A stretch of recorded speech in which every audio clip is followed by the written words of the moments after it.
ഏവം കൽക്കി രൂപികളായിരിക്കുന്ന എല്ലാ നാരായണന്മാർക്കും ഭഗവത്ഗീത പാഠ 15 സ്വാഗതം. ഞാൻ നിങ്ങളുടെ സ്വന്തം ഷീലായപ്പൻ എന്ന കൽക്കി രാമൻ. ഇന്ന് നമ്മൾ ഭഗവത്ഗീത 6-ാം അധ്യായമായ ആത്മസംയമന യോഗത്തിലെ 5-ാമത്തെ ശ്ലോകമാണ് പഠിക്കാൻ പോകുന്നത്. ആദ്യ ശ്ലോകം എന്താണെന്ന് നോക്കാം. ഉദ്ധരേതാത്മനാത്മാനം ആത്മാനം അവസാദയത് ആത്മൈവ ആത്മനോ ബന്ധുരാത്മൈവ രിപുരാത്മനഃ.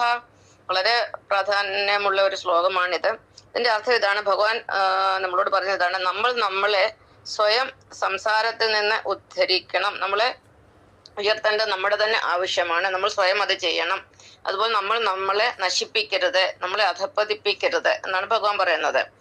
നമുക്ക് ബന്ധുവായിരിക്കുന്നത് നമ്മൾ തന്നെയാണ്, നമുക്ക് ശത്രുവായിരിക്കുന്നത് നമ്മൾ തന്നെയാണ്.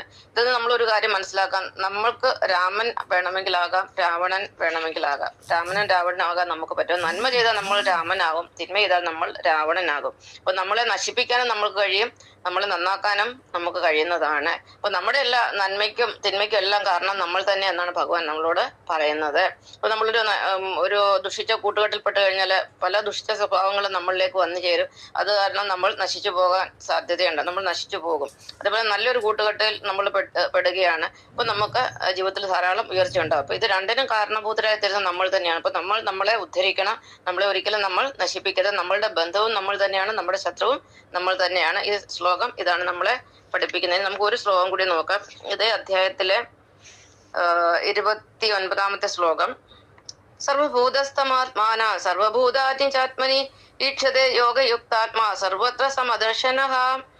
അപ്പം ഇവിടെ ഒരു സമദർശി ആയ ഒരു യോഗിയെ കുറിച്ചാണ് പറയുന്നത്. ധ്യാനയോഗത്തിൽ മനസ്സുറച്ചവൻ, അതായത് ഭക്തിയിൽ മനസ്സുറച്ചവനും എല്ലാ വസ്തുക്കളിലും സമമായി ബ്രഹ്മത്തെ തന്നെ കാണുന്നവനുമായ യോഗി ആത്മാവായ തന്നെ എല്ലാ ജീവജാലങ്ങളും സ്ഥിതി ചെയ്യുന്നതായും ആത്മാവായ തന്നിൽ എല്ലാ ജീവജാലങ്ങളും സ്ഥിതി ചെയ്യുന്നതായും കാണുന്നു. എന്ന് പറഞ്ഞാല് നല്ല ഭക്തിയുള്ളൊരു ആള്, നല്ല ഈശ്വരഭക്തി, പ്രത്യേകിച്ച് വിഷ്ണു ഭക്തിയുള്ള ഒരാൾ എന്താ ചെയ്യുന്നത്? എല്ലാ വസ്തുക്കളിലും തുല്യമായി ഭഗവാനെ കാണും. ബ്രഹ്മത്തെ കാണുന്നു പറഞ്ഞാൽ ഭഗവാൻ നാരായണനെ തന്നെ കാണുന്നു.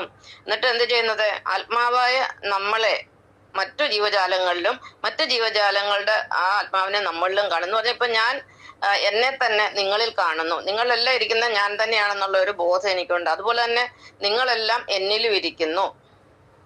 മനസ്സിലായോ?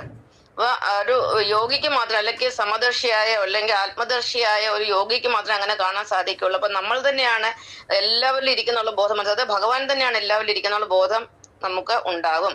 അപ്പം ഭഗവാൻ നിങ്ങളിലും ഉണ്ട്, ആ ഭഗവാൻ തന്നെ എന്നിലും ഉണ്ട്. ഞാൻ നിങ്ങളിലും ഉണ്ട്, നിങ്ങൾ എന്നിലും ഉണ്ട്. ഇത് നിങ്ങൾക്കും അതുപോലെ തന്നെ ചിന്തിക്കാം.